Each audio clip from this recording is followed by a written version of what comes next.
دور یاد کرو کہ ابو بکر صدیق نے صرف ایک کھجور کھا لیا تھا بس، اور جب اس کے غلام نے کہا کہ یہ کھجور تو میں کہانت گڑھ کے لایا ہوں، کسی کو میں نے کہہ دیا تھا کہ تمہاری بیوی کو بیٹا ہوگا، آج اس کو بیٹا ہوا ہے تو وہ خوشی میں ہم کو دے گیا۔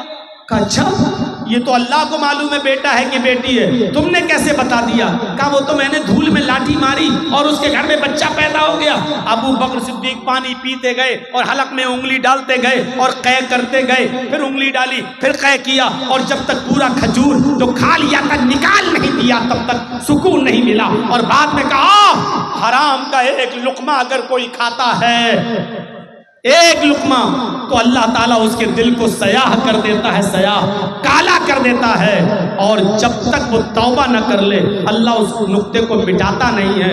توبہ کر لیتا ہے تو نقطہ مٹا دیتا ہے، اور توبہ نہیں کرتا تو وہ نقطہ بڑھتے بڑھتے پورے دل کو کالا کر دیتا ہے۔ آج قدم قدم پر آپ دیکھ لیجئے، ہم کو ایک واشنگ مشین خریدنا ہے، واشنگ مشین والا کہہ رہا ہے صاحب واشنگ مشین 15,000 کی ہے، آپ ایسا کرتے ہو کہ نہیں کرتے ہو؟ صاحب 15,000 روپے تو نہیں ہیں، 5,000 روپے لے لو اور بقیہ قسطیں باندھ لو، اور قسطیں باندھ دی گئی، قسطیں باندھ دی گئی۔ اب وہ بھلے ہی 15,000 کی جگہ اب 16,000 دے رہے ہیں، کیونکہ وہ آپ نے ایک لون لے لیا ہے، اب آپ کو ہر مہینے 500 روپیہ 1,000 روپیہ آپ کو دینا پڑ رہا ہے۔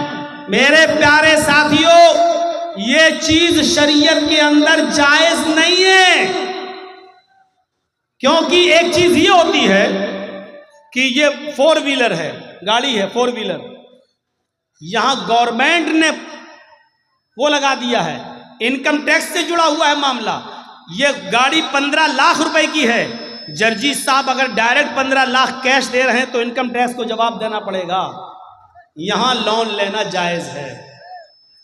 انکم ٹیکس سے بچنے کے لیے یہاں لون لینا جائز ہے، 5 لاکھ روپے دے کر بقیہ 10 لاکھ روپے کا لون کر دینا تاکہ انکم ٹیکس سے ہم بچ سکیں، یہاں لون لینا جائز ہے، کیونکہ گورنمنٹ کی نظر میں آپ آ جا رہے ہیں تو یہ مجبوری ہے یہاں۔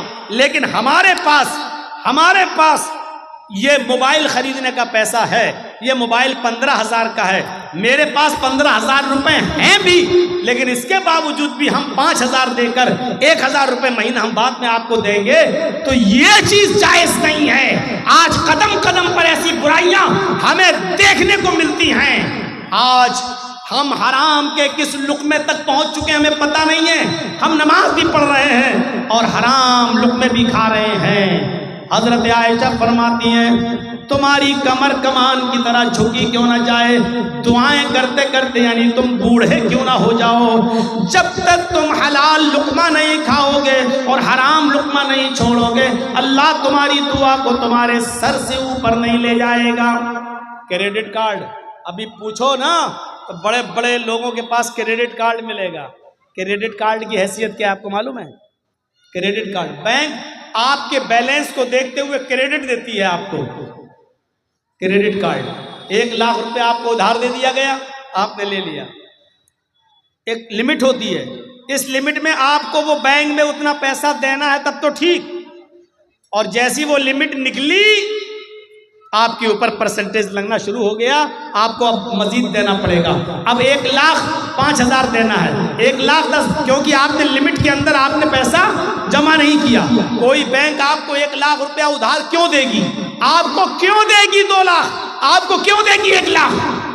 وہ جانتی ہے کبھی نہ کبھی تو آپ ایسا کریں گے کہ وقت پر نہیں دے پائیں گے، کبھی مجبوری ہوگی آپ کے ساتھ، اور جہاں مجبوری میں آپ نے ایک قسط بھی جمع نہیں کی وہیں سے آپ کے اوپر بیاج لگنا شروع ہوگا۔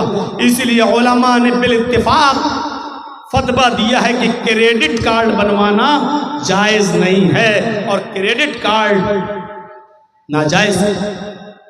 اب آپ اندازہ لگائیے، ہمیں یہ علمی یہ مدرسوں سے یہ چیزیں ملیں گی آپ یا گہرا مطالعہ کیجئے۔ آج ہر زبان میں کتابیں چھپ چکی ہیں، ہر زبان میں کتابیں آ چکی ہیں، آپ اسلام کا مطالعہ کیجئے، حلال اور حرام کو دیکھیے۔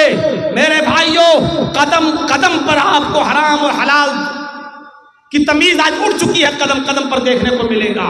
تو باپ اپنی اولاد کی اچھی تربیت کرتا ہے، ماں بھی اپنی اولاد کی اچھی تربیت کرتی ہے۔ تذکرۃ الحفاظ میں علامہ شمس الدین ذہبی نے نقل کیا ہے کہ ایک عورت تھی جس کے گھر جب بچہ پیدا ہوا، ایک عورت تھی جس کے گھر میں ایک بچہ پیدا ہوا، جب وہ بچہ پیشاب کرتا تھا تو اس کی ماں اس کی شرمگاہ پر پانی ڈال دیا کرتی تھی۔ بچے نے پیشاب کیا، ماں نے پانی ڈال دیا، بچے نے پیشاب کیا، پھر ماں نے پانی ڈال دیا۔ ماں پانی ضرور ڈال دیا کرتی تھی۔ آج کل ہماری مائیں کیا کرتی ہیں؟ بچے کی پینٹ کی چین کھولی، بیٹا یہاں کھڑے ہو کے پیشاب کر لے، یہاں کھڑے ہو کے پیشاب کر لے، بیٹا کھڑے 5 سال 6 سال کا بچہ کھڑے ہو کے پیشاب، یہاں بچہ پیشاب کرتا، ماں پانی ڈال دیتی۔ پہلا دن تھا اس بچے کے چلنے کا، پہلا دن تھا بچے کے چلنے کا۔ بچہ جیسے ہی پہلا دن کھڑا ہوا اور اس کو چلنے لگا، اس کو پیشاب لگا، بچے نے ایسی پانی کا برتن اٹھایا اپنے کمزور ہاتھوں سے اور ایسے لنگڑاتے ہوئے دھیرے دھیرے چال سے گیا اور دروازے کے پاس جا کر بیٹھ گیا۔ ماں دور سے دیکھ رہی کہ دیکھیں میرا بیٹا کیا کرتا ہے۔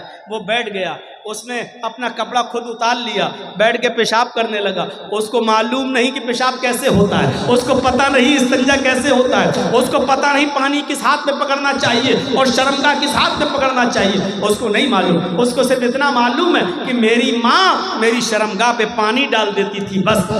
اس نے پیشاب کیا اور پانی اپنی شرمگاہ پہ ایسے لیا اور ایسے ڈال دیا، اپنی شرمگاہ پر پانی ڈال لیا، ایسے لیا اور ایسے پانی اڑیل لیا۔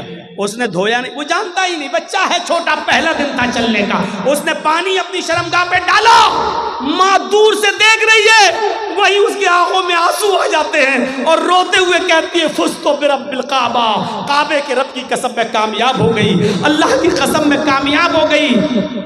میں جو سکھانا چاہتی تھی اپنے بچے کو میں نے وہ سکھا دیا، میں جو سکھانا چاہتی تھی اپنے بچے کو میں نے سکھا دیا۔ میں یہی سکھانا چاہتی تھی کہ میرا بیٹا پینٹ کی چین کھول کے کھڑے ہو کر گدھے اور کتوں کی طرح پیشاب نہ کرے۔ میں نے بہت کچھ کہہ دیا ہے، گدھے اور کتوں کی طرح پیشاب نہ کرے۔ عقل مند ہوگے تو سمجھ گئے ہوگے کہ میں نے کیا کہا ہے، اور نہیں ہوگے تو ایک کان سے سن کے دوسرے کان سے اڑا دو گے۔ یہ تعلیم آپ کو ماں کی گود سے ملے گی۔ مدرس لیپ از فرسٹ کالج فار چلڈرین، ماں کی گود بچے کا پہلا مدرسہ ہے، یا ان دینی مدرسوں سے ملے گی۔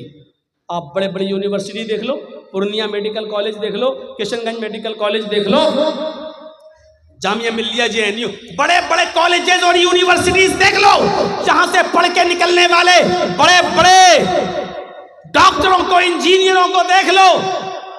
ان کو ڈگریاں تو مل گئی، ڈاکٹری کی، PhD کی، انجینئر کی، لیکن تربیت نہیں ملی۔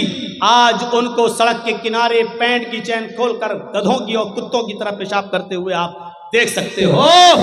تربیت ماں کی گود سے یا مدرسوں سے ملتی ہے، اس لیے بچے کو پڑھانے اور لکھانے کے ساتھ ساتھ اچھی تربیت بھی ضروری ہے۔ اچھی تربیت دو گے تو بچہ نیک بنے گا اور آپ کی خدمت کرے گا۔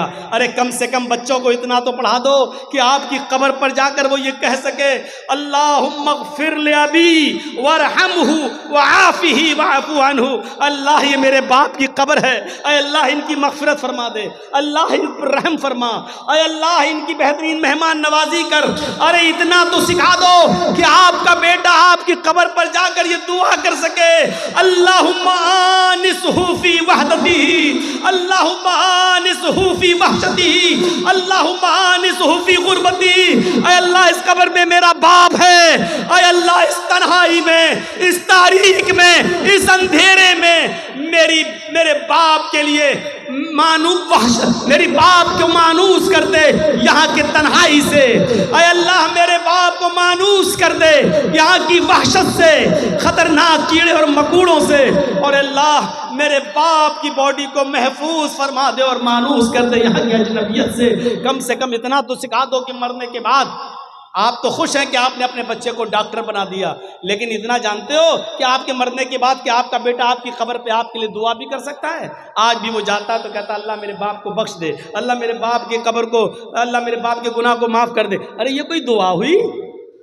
تم اپنی زبان میں دعا کر رہے ہو، ارے دعا بھی کرو تو وہ دعا کرو جو اللہ کے نبی نے بتائی ہے، جو اللہ کے نبی نے فرمایا ہے، اللہم انا بی فی ذمتک وحبل جوارک فقہی من فتنة القبر وعذاب النار وانت اہل الوفاء والحق فاغفر لہ وارحمہ انکا انت الغفور الرحیم۔ کیا کوئی بیٹا ہے جو اپنے باپ کی قبر پہ جا کے یہ دعا پڑھتا ہے؟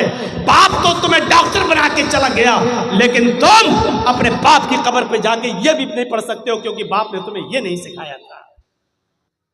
کتنا بد نصیب ہے باپ جو اپنے بیٹے کو ڈاکٹر اور انجینئر تو بنا دیا، لیکن تو اپنے مرنے کے بعد ایسا نہیں بنا سکا کہ تیرا بیٹا تیری قبر پہ آ کے تیرے لیے دعائیں مغفرت بھی کر سکے۔ 1:30 بج گیا ہے، 11:15 سے 1:30 تک بولنا میرے بھائیوں۔ پھر بھی میں نے اور جگہوں کی بنسبت 20 منٹ زیادہ آپ کا لے لیا۔ اب ہمارے بعد جو مقرر ہیں وہ آپ سے خطاب کریں گے۔ اللہ سے دعا کرتا ہوں کہ بار الہ ہمارے بچوں کو دین کا عالم بنا، اور ساتھ میں ہمیں دنیاوی تعلیم بھی حاصل کرنے کی توفیق عطا فرما۔ ہمارے بچوں کو دین کی تعلیم کے ساتھ ساتھ ڈاکٹر بھی بنا، انجینئر بھی بنا۔ اے اللہ ہمارے بچوں کو IPS آفیسر اور ایڈوکیٹ بھی بنا۔ اے اللہ دین اور دنیا دونوں ہمارے بچوں کو عطا فرما، اور والدین کے لیے ذخیرہ آخرت بنا۔ اے اللہ جب تک تو ہمیں زندہ رکھ، اسلام پہ زندہ رکھنا، اور جب ہمارا خاتمہ ہو تو ایمان پر ہمارا خاتمہ فرمانا۔ وما علینا الا البلاغ المبین، وآخر دعوانا ان الحمد للہ رب العالمین۔ السلام علیکم ورحمۃ اللہ وبرکاتہ۔